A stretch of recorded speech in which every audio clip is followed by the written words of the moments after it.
Hey friends, Ann here today, and I've got a question for you. Are you thirsty? Are you thirsty for water? Are you thirsty for a cup of coffee? What are you thirsty for today?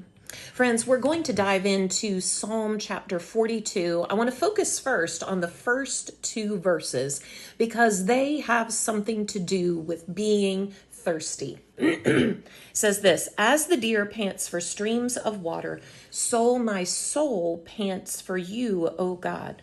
My soul thirsts for God, for the living God. When can I go and meet with God?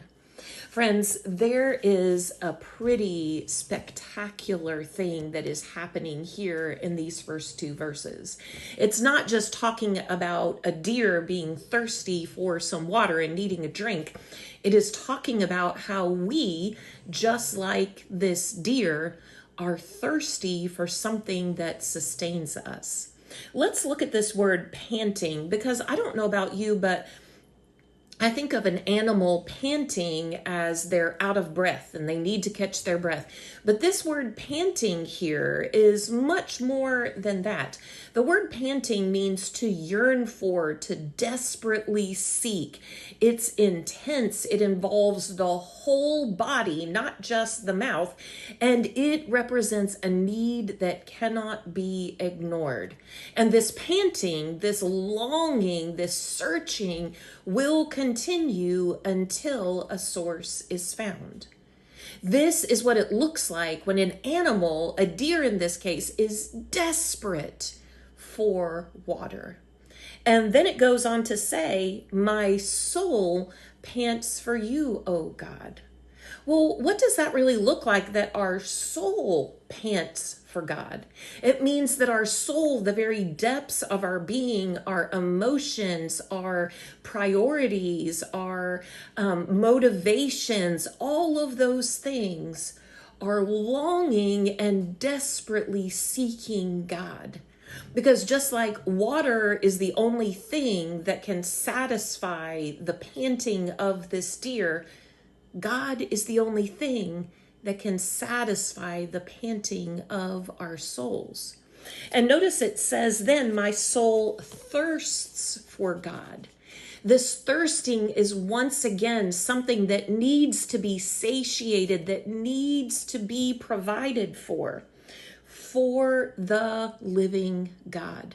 Friends, this is really important because basically referring to God as the living God contrasted God with all of the other dead gods, the idols. And you and I may say, well, we don't have idols in our homes today. We don't really worship other gods.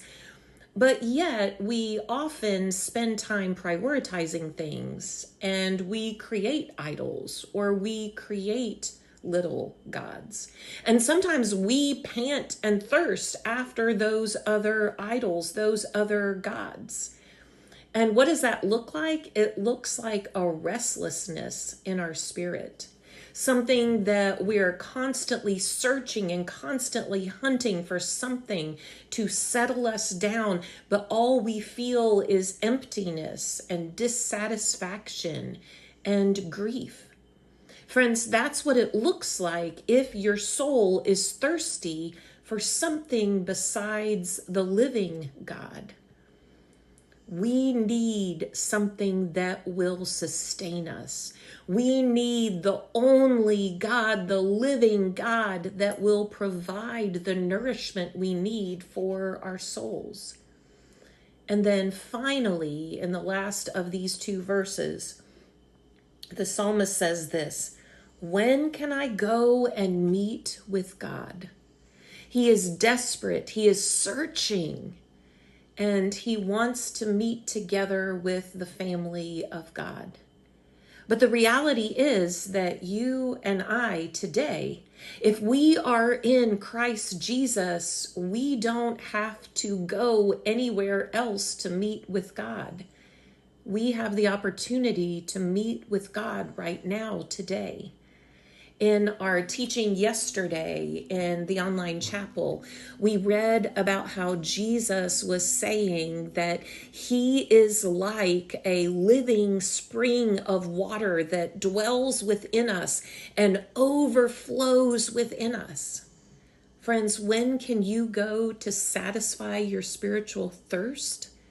You can go right now. You can go all day. You can go anytime, anywhere, because the Spirit of God is living within you and satisfying you every moment that you dive deep with Him. Have a good day, drink, and be satisfied.